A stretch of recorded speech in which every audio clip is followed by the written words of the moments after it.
welcome to Lakshmi's Leadership Lounge. As you know, future of work is changing, and now more than ever, it's time that we evaluate the way we lead to prepare ourselves for it. This is why we bring you a series that showcases a plethora of leaders who have inspired us by redefining the way they lead.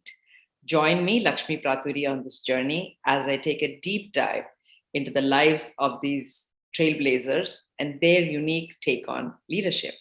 So today with us, we have Saurabh. He's a CA and an MBA and close to 2 decades of experience. And one thing I love about Saurabh is the variety of experience that he has. He currently heads entertainment partnership for Asia Pacific for Facebook. He's based in Singapore. Prior to that, he was VP Digital at Viacom Group. He worked with Star, Reliance Entertainment as an investment banker. As you can see, I told you a variety of careers. At Facebook, Saurabh runs teams across APAC with focus on connecting people to content and creators that best inform and entertain them. He thereby increases the engagement and offering monetization opportunities for partners. And as we talk, you'll understand more about who he is and what he does. He's a winner of 40 Under 40 by Impact Magazine, a KIGA awardee, among other accolades. He's held really key offices and is a regular speaker at various industry forums. And I'm really thankful that he found the time to join us. It's been a very busy time for him. And with that, I would like to invite Saurabh to join us. Hi, Lakshmi. It's so good to join you. How Yeah, are yeah. you? We are all over the world. You're in Singapore, and I am in US, and my producer Ritika is in India. We are like a global family right now. So thank you for joining us. And Yeah, absolutely. It's such a pleasure and honor. as I was telling everybody, you've had a variety of backgrounds from investment banking to media companies and now social platforms. So, is there a difference in the way people lead their teams across these disciplines? Yeah, I mean, I did have a very diverse career journey from studying finance to working on the digital technology and platform side of things. And also being in media and content at the intersection of technology and commerce. And I sometimes joke that, I'm like a finance professional doing content in a technology space. So it's pretty crazy Yeah. journey. But the difference I've often seen is that, the difference between leading with power versus leading with influence. And in a more traditional setup, the levels and the designations define the leadership, and there's kind of always like a pyramid type of hierarchy. But in modern technology kind of businesses where things are evolving very fast or there's a lot of disruption, often change is the only constant, and there where teams tend to be much more younger in terms of demographics, and there the most important leadership principle is leading by influence and not by power, as there is lesser hierarchy and decision making, and decision making is often like more flat at all levels. So this leads to like very different dynamics of how the leadership or the business is run when there is lesser hierarchy and decision making is flat, especially because managers have to then lead by example and not by the chair they are sitting in. And that's where they have to really keep their egos aside and and lead by influence. So that's a big difference I've seen. And how you've worked in different companies, as I mentioned, that Viacom 18, Star, Reliance. What is the one leadership lesson that translates into the way you work as well as you lead personally? Yeah, I would think like empathy is the word. My biggest learning has been that put oneself in the shoes of the others while leading or doing anything. When you can mentally swap roles and visualize from the other side, a lot of things start to look very, very different, right? I've made mistakes in the past, whether it be dealing with my manager or my team or colleagues, or even while doing business deals, right? Where I have approached a situation from my side, but never really cared about the opposite perspective. And that's where I think empathy kicks in, is that, it's like if you are able to think what the other person is going through or thinking or is even wanting, things look very different. And oftentimes we approach a situation with a lot of like strategy or calculations. But I have found myself to be successful when I've been able to approach anything with kindness and empathy. As ultimately everything we do, we are dealing with humans, right? And that connection should not be forgotten. So I think for me, like empathy is the word to go with. Yeah. Empathy is also, as you just said earlier, it's about embracing change, right? Success and, moving forward is about embracing change. Um, how do you think people can design their own success? How can they be like the engineers of their own success? Yeah, I mean, like I said earlier, in today's world we are living in, I think the main thing is like change is the only constant, right? Right. And hence, the key is to be really curious and be always be curious for learning.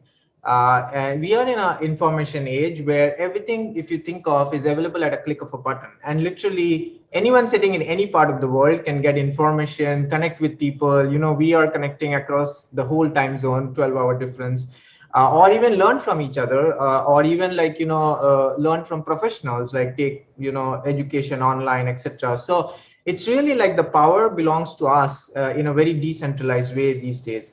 And so we never had that power earlier, and thus success is more likely, I would say, for people who normally catch trends early or learn and pivot fast from them.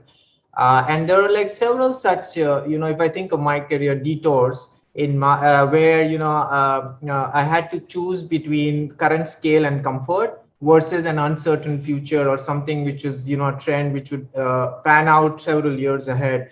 And the only way I think to design success is to probably have continuous curiosity and learn and be passionate about the future. I think that's the key. Hmm. So you're talking about curiosity just now. So what are the some of the things that make you curious these days? Yeah, I mean, look, I'm hugely passionate about the metaverse and the virtual world. So my Yeah. personal view is that this is going to be very big, and the next generation is going to be very, very active in the virtual world with virtual presence, presence, buying and selling stuff, including buying virtual land, gaming into it, and other activities. And it's a huge generational change, and I can tell you, it's like a new platform which will come about and which only happens in every few decades. And so I'm like hugely curious about metaverse these days and spending a lot of time there. Many years ago, Brad Farron, who was heading Disney Imagineering at that time, gave a talk about 10 years ago, I think. And he said that the future generation is all visual, it's not written. They will operate very, very differently and they will relate with things very differently. And he said that maybe books will become obsolete, writing will become obsolete. It was a lot of people were very upset at that time when he said it. And now I think back and I say it's so true.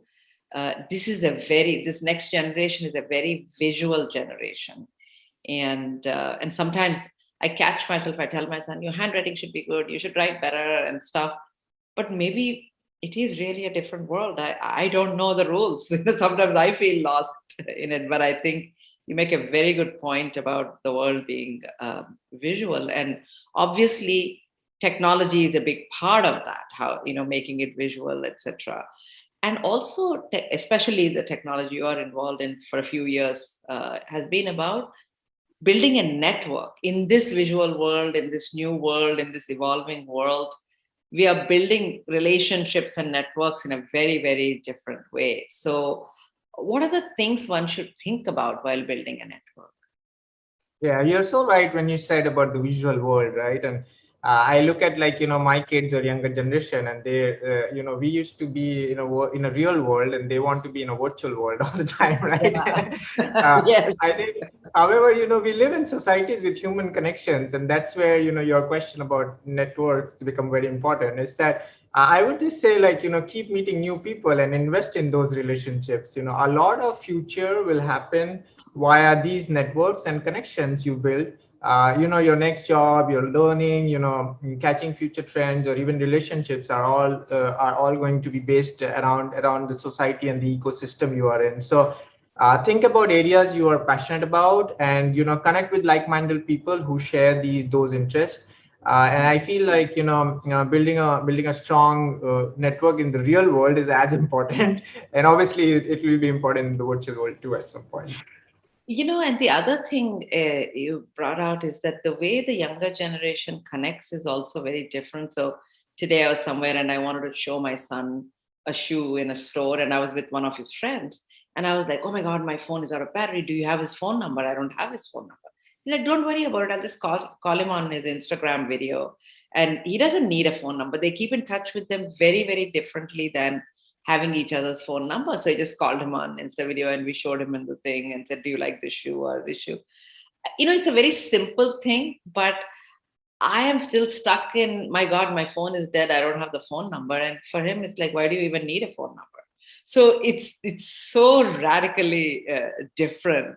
So, but the point you made is that they're still relating to each other. They're connected to each other in a very, very different way. So while, like we are managing across generations, across disciplines, across all these things in leading the content, and it can often cause conflict, right? Because different peoples are coming from different perspectives or action, etc. Have you ever had such a thing, and how do you tackle such situations? Yeah, I mean, we go through conflicts every single day or every moment with something or the other, right? I feel like actually it's not that difficult to tackle. I mean, it's obviously difficult, but not that difficult as it may seem. The most simple way I've always found in these situations is just to be like very direct and have very open communication. It's always very effective if you have a very direct conversation with someone. So I would just like walk up to the person, and maybe these days like do a video call because you cannot walk up, Yeah. and have very very open and direct conversation, talking my perspective through. And then to my earlier point about empathy is also understanding the perspective of the other side. Is that end of the day, two people, if they want to work together, they will make it happen. And you just have to be very like open and transparent to handle these situations, and especially when there are deadlocks. And look, I mean, if two people do not want to work each other, then I guess it's a question of more intention and integrity. So Yeah. so I think that's where I would say is handling conflict is just be open and transparent and be Yeah. empathetic. So, just I want to spend a minute on this, is to say sometimes the conflict is about, there are two different points of view and you have to agree on one point of view. But sometimes the conflict could be about you have to deliver bad news to somebody that, oh, your performance has not been good, or you're, we need to let you go, or whatever. So how do you bake in empathy with something that it's just not good news? And do you still feel that, is there a preamble necessary? It's better to just get to the point quickly. Or if it was happening to you, what do you wish happens? If there is bad news and empathy, how can they go hand in hand? Yeah, I mean, I'll talk from a leadership perspective. There's Yeah. one quality of a leader which is totally overlooked, is actually, integrity and honesty. I mean, look, if a person does not come across as honest in intent, or in dealing with, or in relationship, or in character, then, the person cannot become a good leader. And to your point, some of these situations where whether it be giving bad news or, suggesting something which the other person may not like, I think as long as the leader has integrity and the intent is good, I think that's where it makes a total difference. is that if you come across as having a very very honest rationale to it, and have like a very open discussion, and you come across as having strong integrity and honesty about that, then I think it's much more easier. Then people also kind of trust and believe and take it much better. Yeah. And, from that point of view, we talked about various aspects of a leader, right? Somebody who's empathetic, somebody in high integrity, honesty, who talks clearly and with a lot of respect. I mean, all these things that we talked about. So, who are some of the leaders you admire who have those Yeah, qualities? it's a tough one. But look, I mean, I can think of, I started my career as an investment banker, right? And so I often actually admire people who take risk and who invest, in others. If you think of like, some of the venture capitalists earlier, or people who invested in businesses very early on and taken the risk, are some of the ones I really admire, because they are kind of, I would say in a loose language, kingmakers, not kings themselves. And look, I mean, there are great entrepreneurs, and entrepreneurs are amazing for our society, and they've done great. But there are also people behind the scenes who've taken risks. And the ones, for example, the people who invested in Airbnb, or DoorDash, or Coinbase, or Software, the recent IPOs we've seen done so successful. But there was someone who invested like many years back in these companies, and took risks. So I think those would be the kind of leaders. And if you think of Asia, obviously, Masayoshi Son is one which, with the Vision Fund, stands out. It's like, hey, like many years back, I mean, he invested in so many companies which actually now are unicorns for India, right? So I think those kind of people like really inspire me as leaders. Yeah. So tell me a little bit about, do you have a leadership quote or a story or a person or anything that guides you? And sorry, I just want to say, while you think, I just want to give you a small example. Someone said to me that if you've not been rejected at least 3 times every day, you're not trying hard enough, and that just always stayed with me. That obviously there's lots of things I do where lots of people say no to me. So like that, I always remember. I just was wondering if you had such a quote or anything. Yeah, I mean, there are many, I would say, but for me, I mean, again, I mean, coming back to is, I think just leading with empathy is like the biggest one Mm-hmm. for me, and we spoke a little bit about, but I feel Right. like we live in a human society, and we have human connections, and leaders can only do well when they have empathy, and I think a lot of this gets kind of undervalued often. But for me, I think like just leading with a lot of humility and empathy for others is the quote, I think. Yeah. So one thing I want to ask you is that, um, from your, I mean, each of us are really defined by our childhood, things that happen in our childhood, right? I mean, I still remember my father teaching me about how to take care of the people who work with you. Just the way he acted, it's not a lesson that was given to me. You watch a lot of things when you're a person. So my last question to you is that, is there anything you remember you watched as a child, that really forms a leadership lesson to you, or something that you remember still? Yeah, I mean, I clearly remember, again, example of my father is that, I belong to, again, a very diverse background than I am in. Like most of my folks are in the medical field, or are doctors, including my dad, my wife, all of them. And early on, like the one thing I always saw him is like the honesty piece, which I again spoke about in the leadership thing, is that he did his profession very, very honestly, and I think that's what I saw. Growing up, is that, hey, if someone didn't have money to pay, that's fine, that would be fine. Or if doing a lot of like donation work or charity work in the society, and being really honest to the profession, right, in the way he ran it. And I think was one of the foundational stones for me to think of, is that whatever you do, you're like really passionate and honest about that. I think it stood out. And Yeah. Lakshmi, I would also want to Yeah. take this opportunity to ask you a few things. I Maybe if know, I there is know. like Go some ahead. time, or if you're ready for it. Yes, You know, I'm ready for it. yeah, I Yeah. mean, one of the things I'm thinking, like, you built in talks, and it's an amazing platform, and you had an amazing career over several years, inspiring everyone.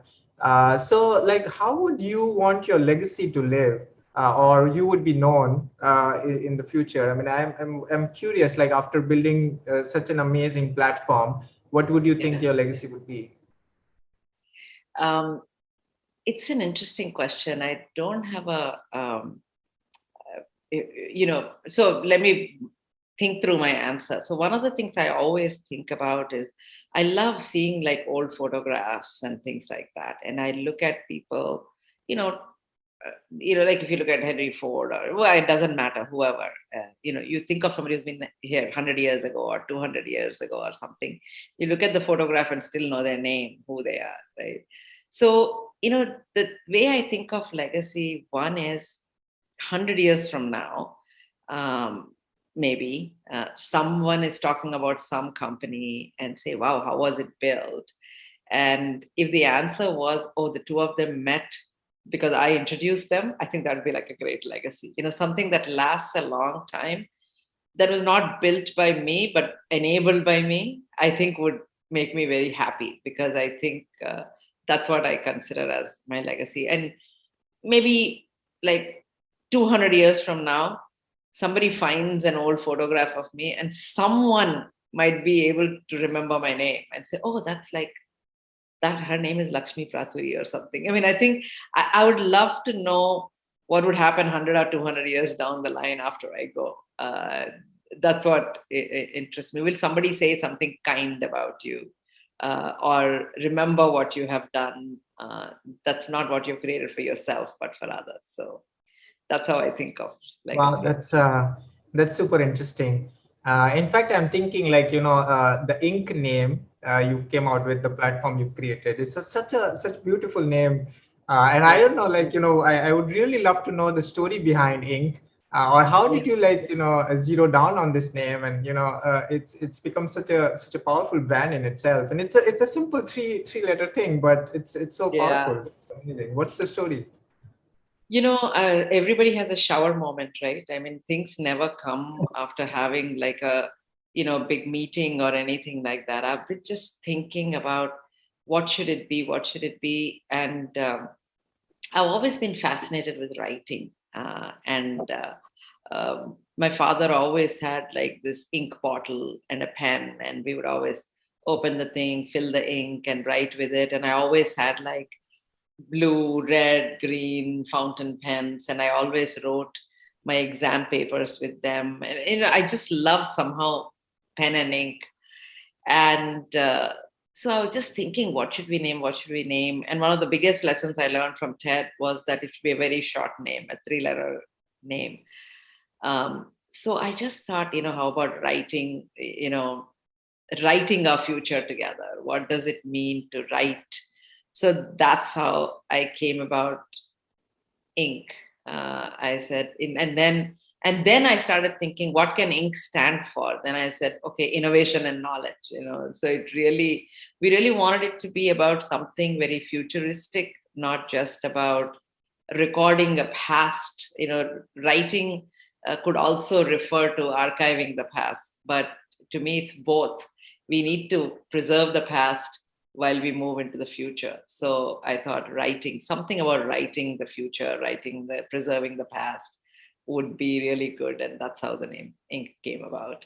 And literally, it was like one morning, you sit and think about something for days and days and days.